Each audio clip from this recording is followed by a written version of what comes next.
Sunday mornings.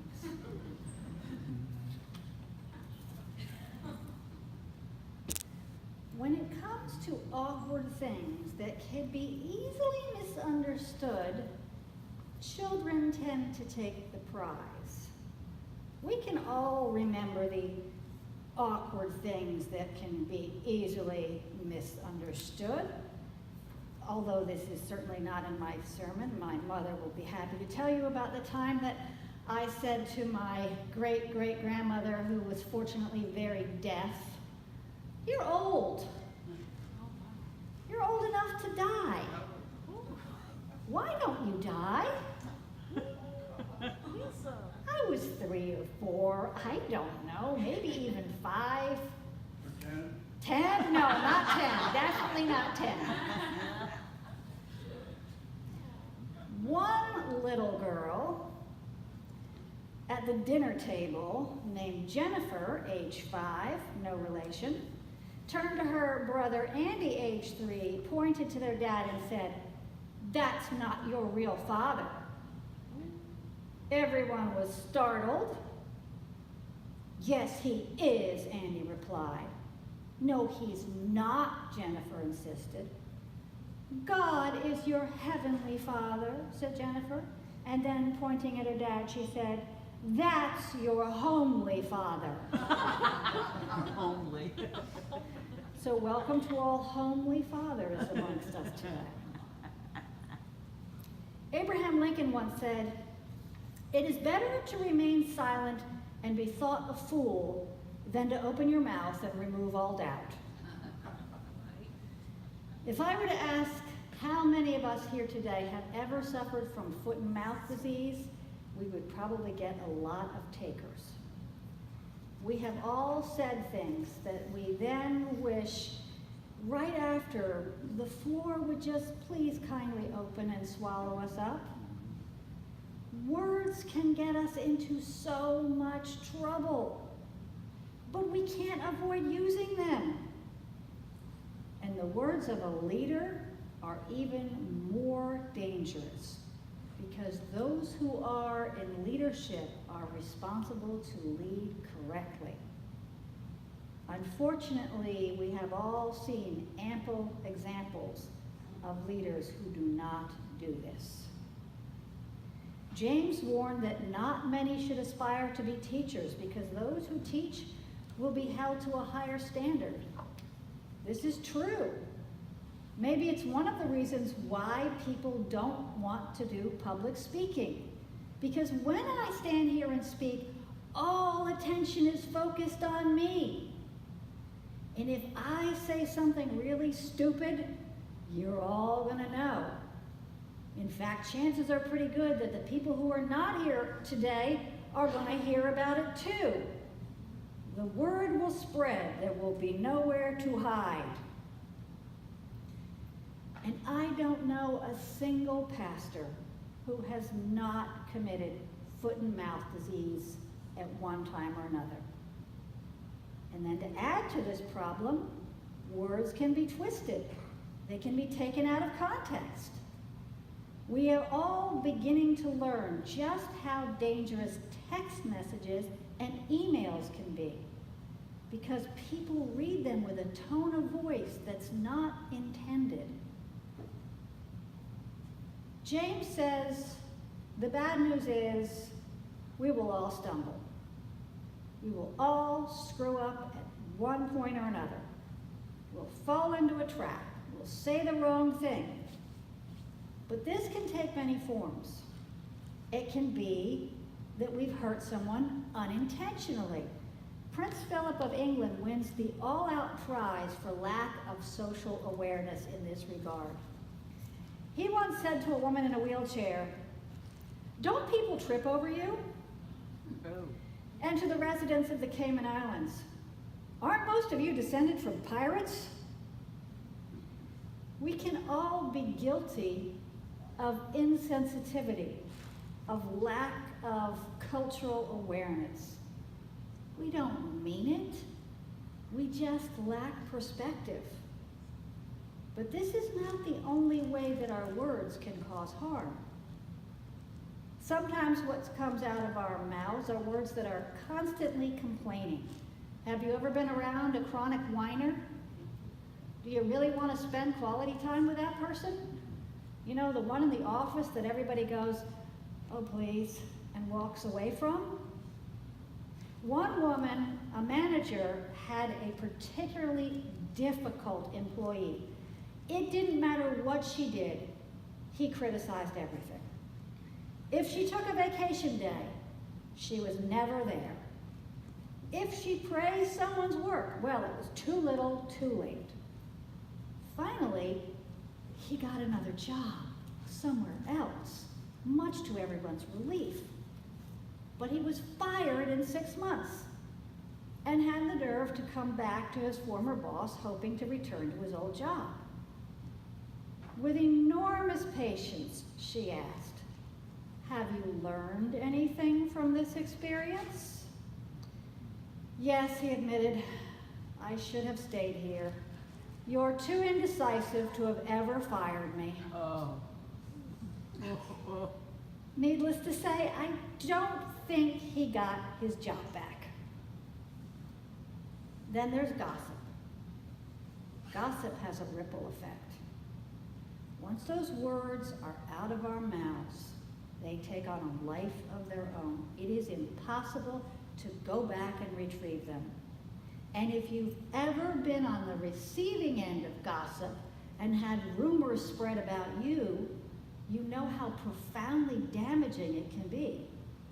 If you ask any middle school or high school student, they have been the victim at one point or another.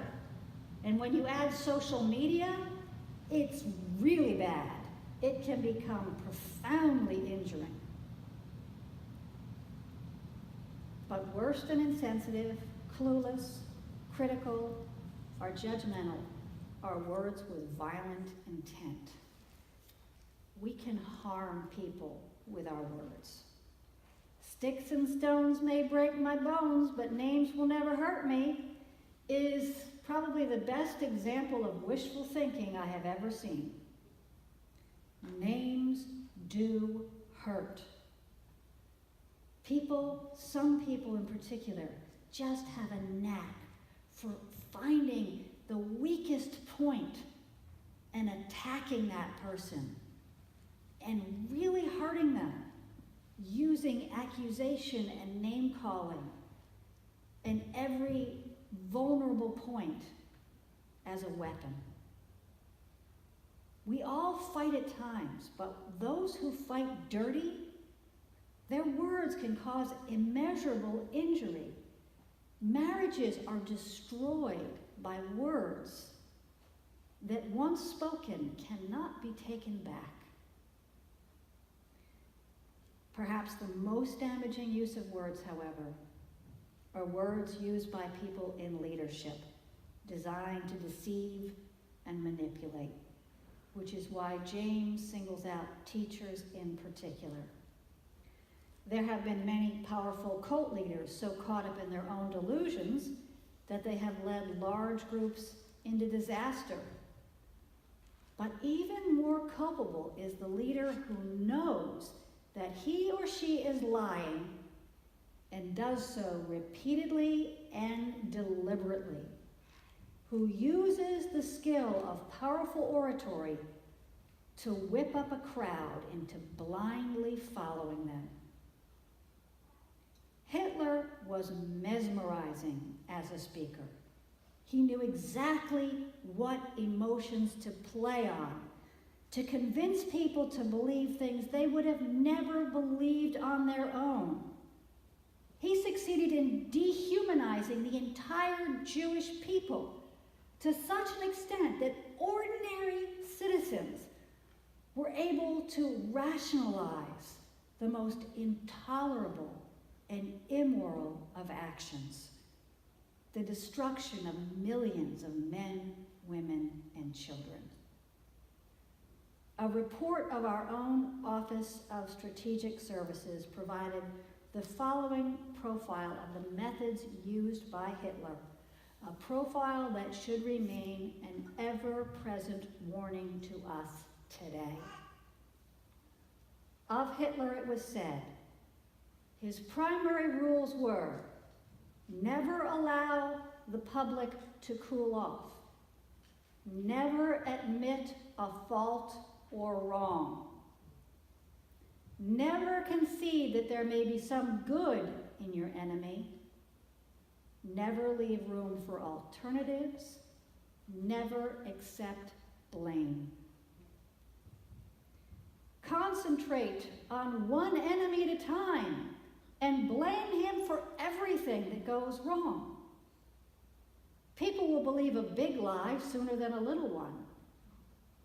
And if you repeat it frequently enough, people will sooner or later believe it. In the war Hitler started and the genocide he orchestrated, 50 million people died. James compares the tongue to the bit in a horse's mouth, able to direct the whole animal. A rudder, a small thing that is able to change the direction of an entire ship. Like these things, the tongue is a small member able to boast of great things. And because of this, it is dangerous. The tongue can be like a fire.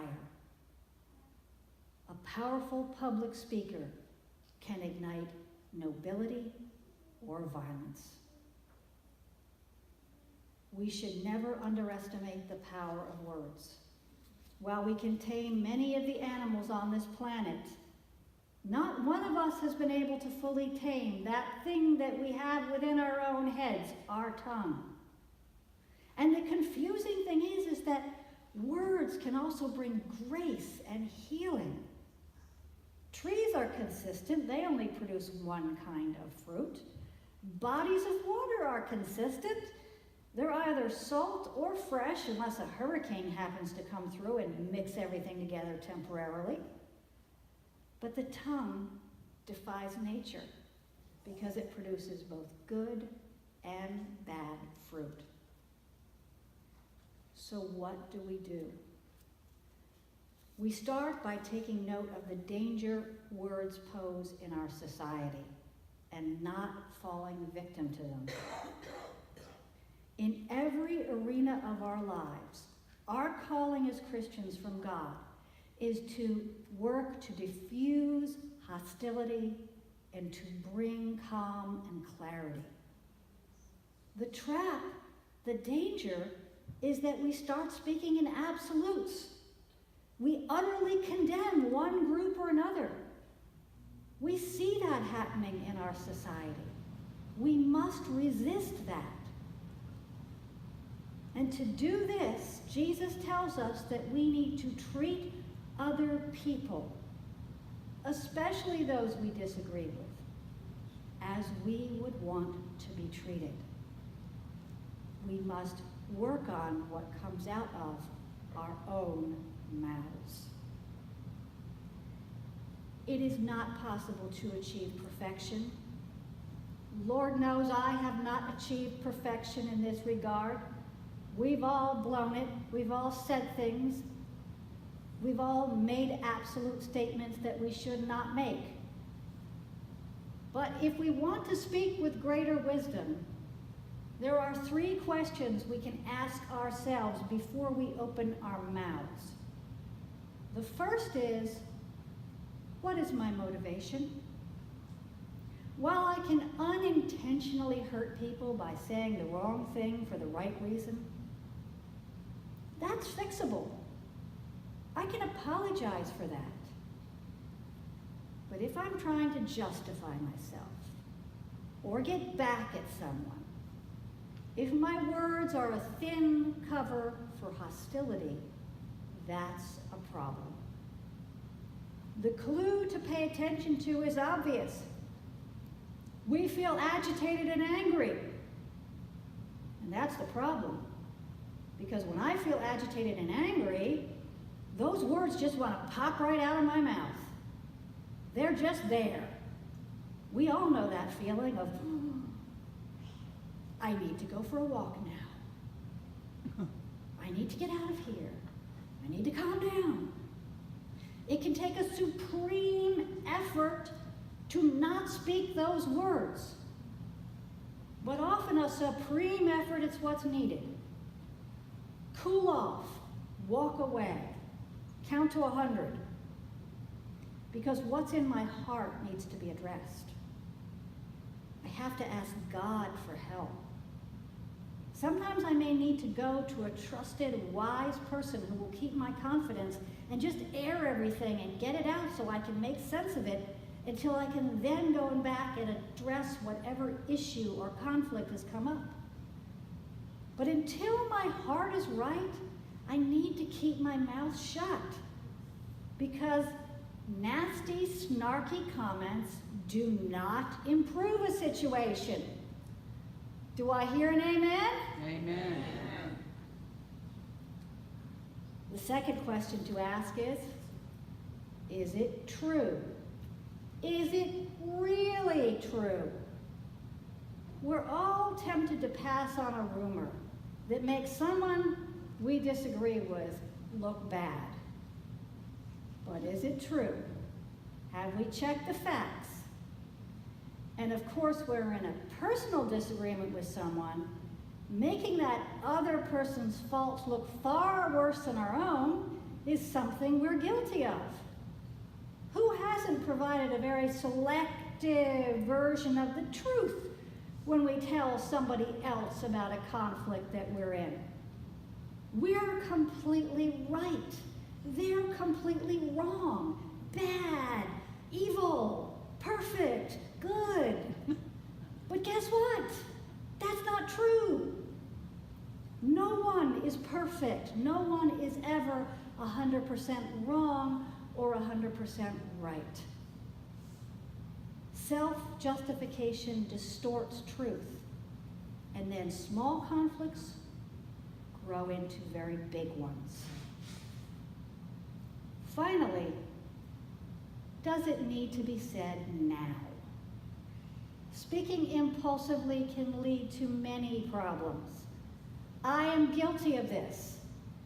Usually it's because I'm so anxious to make something right, I make it worse. Timing is everything.